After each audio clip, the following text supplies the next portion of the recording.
You are interested in the unknown, the mysterious, the unexplainable. That is why you are here. And now, for the first time, we are bringing to you the full story of what happened on that fateful day. Cuando lees la mayoría de las biografías, el biógrafo escribe como si estuviera ahí, lo que considero muy engañoso porque la memoria es muy traicionera.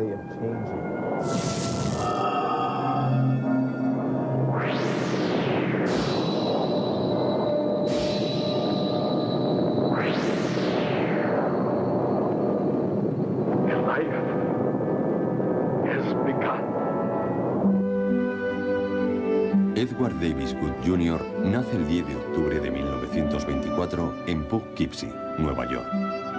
A los 7 años, tiene un encuentro premonitorio con Bela Lugosi al contemplar en la pantalla blanca la negra figura del conde Drácula. Le apasionan las películas de serie B de terror y del oeste, las revistas pulp, los tebeos y los seriales radiofónicos. El hombre llamado a hacer que se tambaleen los cimientos de la narración cinematográfica recibe como regalo por su 11º cumpleaños una cámara con la que rueda películas caseras. Su destino está marcado y cuando en 1941 se gradúa en la escuela superior, consigue su primer trabajo como acomodador en el cine Bardabón de Poughkeepsie. Tiene 17 años. 6 meses después del ataque a Pearl Harbor, se alista en los Marines. Es trasladado al Pacífico Sur y entra en combate. Participa en la invasión de Tarawa, donde desembarcaron 4.000 marines y solo 400 salen con vida. Wood prefería que le mataran a que le hubieran herido. Nunca podría haber explicado lo de las medias y el sujetador rosa que llevaba bajo el uniforme. Si me llegan a herir, decía, habría tenido problemas, pero si te matan, a nadie le importa una mierda. Una vez licenciado, la pasión de nuestro héroe por la escena le lleva a estudiar en una prestigiosa escuela de arte dramático de Washington. Luego, se embarca en un carnaval ambulante donde junto a atracciones como la mujer tatuada o el hombre de goma indio, Ed Wood, como años atrás Todd Browning, hace de hombre bestia, arrancando a mordiscos las cabezas de pollos y serpientes para deleite del público pueblerino. Pero su papel estelar en la feria es el de Mafrodita, mitad hombre y mitad mujer. En 1947 llega a Hollywood. Escribe una obra de teatro, trabaja ocasionalmente como auxiliar de producción en un estudio cinematográfico y actúa en algunos montajes teatrales en los que tan pronto interpreta al malvado como a la heroína. Nature makes mistakes. It's proven every day. This person is a transvestite, a man who is more comfortable wearing girls' clothes. The term transvestite is the name given by medical science to those persons who wear the clothing of the opposite sex. Tras algunos intentos fallidos de completar un western, Wood consigue convencer al productor de películas sensacionalistas, George Weiss, de que altere el argumento de un documental sobre la operación del transexual Kristin Jorgensen. Y perpetra una de las más impúdicas autobiografías que ha conocido el séptimo arte. Además de escribir y dirigir la película, Wood se reserva el papel de protagonista, aunque eso sí, se hace llamar Daniel Davis. Además de su patente fijación con la angora, una constante a lo largo de su filmografía, Glenn Glenda retrata con acusados tintes melodramáticos pero sin tapujos a los travestidos y transexuales que hasta 20 años después no asomarían a las pantallas de Hollywood. La audacia del montaje, a la que no es ajena la necesidad de alargar el metraje con planos de archivo para conseguir una duración estándar. Las transgresiones de la más elemental gramática cinematográfica y la enrevesada estructura de cajas chinas del relato hacen que la película entre de lleno en el surrealismo en más de una ocasión.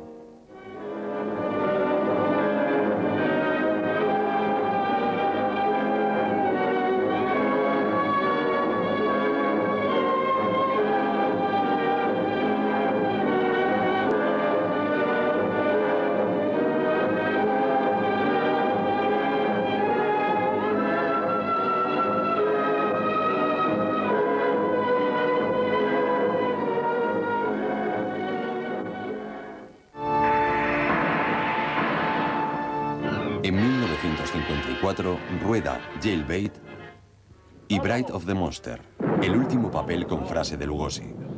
Good podía aparecer por la mañana en casa de un amigo para pedirle prestada la máquina de escribir porque había empeñado la suya y salir de allí a la hora de cenar con un guión terminado.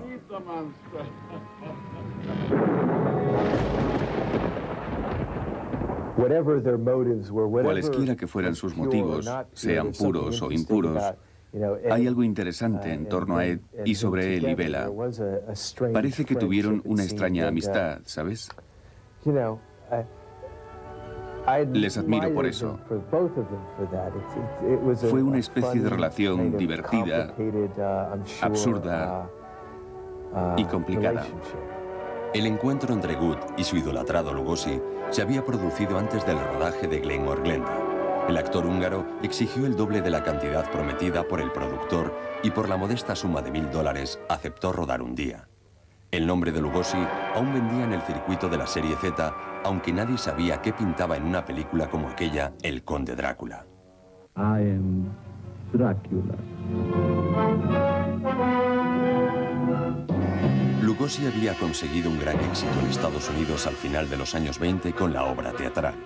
Todd Browning, el director de la película, abogó por él ante la Metro y finalmente fue el elegido para interpretar al conde transilvano en la versión cinematográfica de 1931. Pero 10 años después se encontraba interpretando a personajes que solían caricaturizar al que le proporcionó el éxito en películas de bajo presupuesto. El alcohol y la morfina aliviaron sus sufrimientos físicos y artísticos. They try to pay me in flattery, telling me that I'm a dreamer. Well, I do dream. A mediados de los 50 era un adicto que necesitaba trabajar para mantener cierta dignidad. Fue entonces cuando conoció a Ed Good y sus relaciones se resolvieron en una especie de vampirismo mutuo.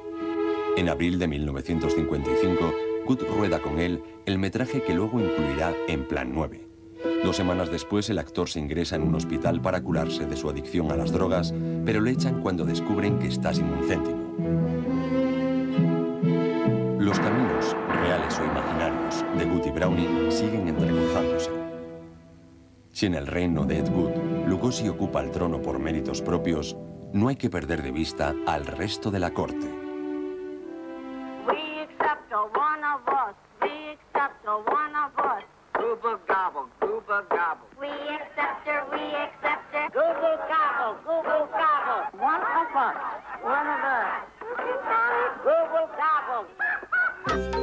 El director de fotografía era un anciano daltónico y el compositor estaba parapléjico y no componía una nota si podía tirar del archivo.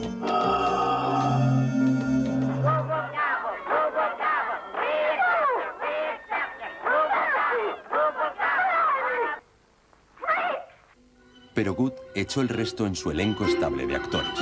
He aquí la mayor colección de fenómenos reunidos nunca bajo una misma carpa.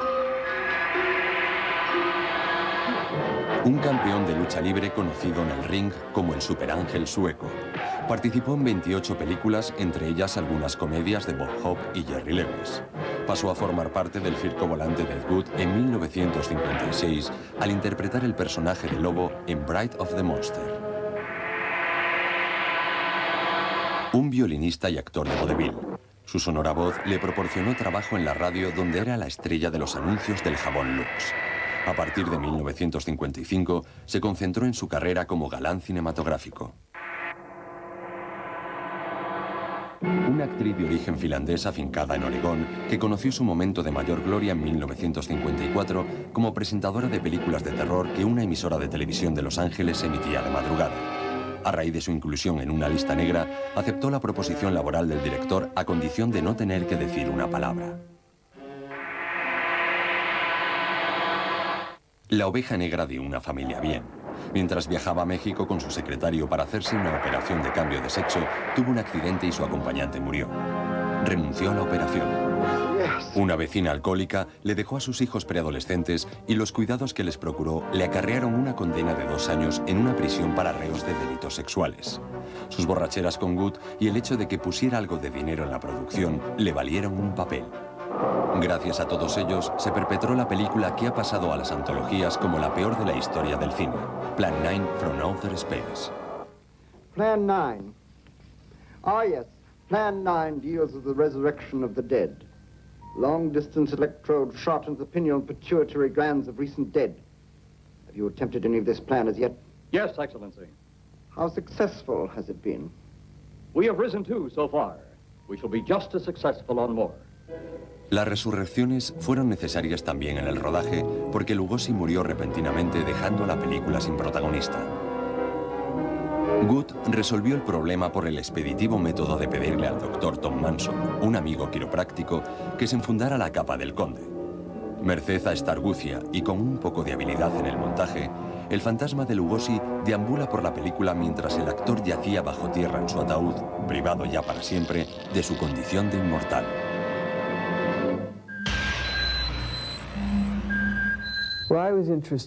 Estaba interesado y había visto películas como Plan 9 del espacio exterior y otras de sus películas. Y al igual que otras personas, estaba intrigado por lo extremas que eran, lo singulares que eran y lo malas que eran. Y eran malas más allá de lo malo, trascendiendo lo malo, llegando a ser algo mucho más que malas. Y él, como persona, parecía ser alguien muy entusiasta y sentía mucha pasión por lo que estaba haciendo de alguna forma. Good estaba muy orgulloso. Les decía a sus amigos: si queréis conocerme, Glenor Glenda soy yo. Es mi historia, pero Plan 9 es la niña de mis ojos. Al margen de sus evidentes fallos de continuidad, de lo elemental de sus decorados, o de la farragosidad de sus explicaciones científicas, la película muestra una comprensión poco común por los ladrones de tumbas del espacio exterior. You fiend. I? A fiend? I am a soldier of our planet. I? A fiend? We did not come here as enemies. We came only with friendly intentions. To talk. To ask your aid. Our aid? Yes. Your aid for the whole universe. But your governments of Earth refused even to accept our existence.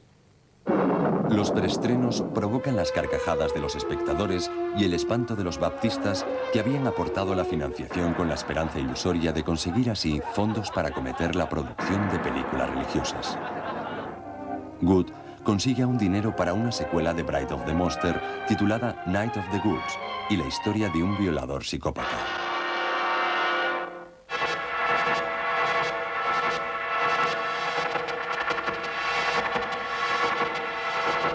Las únicas alegrías de Good por esta época se las proporcionarán los pases de madrugada de sus viejas películas y la botella. La legendaria rapidez mecanográfica le sigue sacando de apuros y le permite ametrallar una tras otra sus novelas, entre la autobiografía y la pornografía. Los últimos metros de celuloide rodados por Good se escudan bajo la etiqueta de documentales de educación sexual por correspondencia. Mientras, malvive en un apartamento miserable donde de vez en cuando le visitan sus compañeros de botella. Según su editor, bebe vodka porque no huele y no se puede adivinar por el aliento. Con su último guión bajo el brazo, titulado premonitoriamente Me desperté temprano el día de mi muerte, se traslada a casa de un amigo. El 10 de diciembre muere de un ataque al corazón mientras ve un partido de fútbol en televisión. Tiene 54 años. Unas bolsas de basura le sirven de mortaja en el traslado hasta la funeraria, donde es incinerado.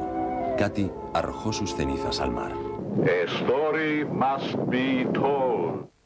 El legado cinematográfico de Ed Wood se reduce a media docena de largometrajes que han ido ganando adeptos por el paso de los años. Sus películas nunca aparecerán en las listas que suele encabezar Orson Welles, pero basta bucear un poco para encontrar que los abismos metafísicos que se abren ante los genios y los torpes son exactamente los mismos. You laughed at them, shuddered at them, and yet, but for the accident of birth, you might be even as they are. Their code is a law unto themselves. Offend one, and you offend them all. Esta noche asisten ustedes a la venganza de un fracasado. Que unas películas hechas con retales de celuloide y jirones de vida se emitan con honores de estreno. God help us in the future.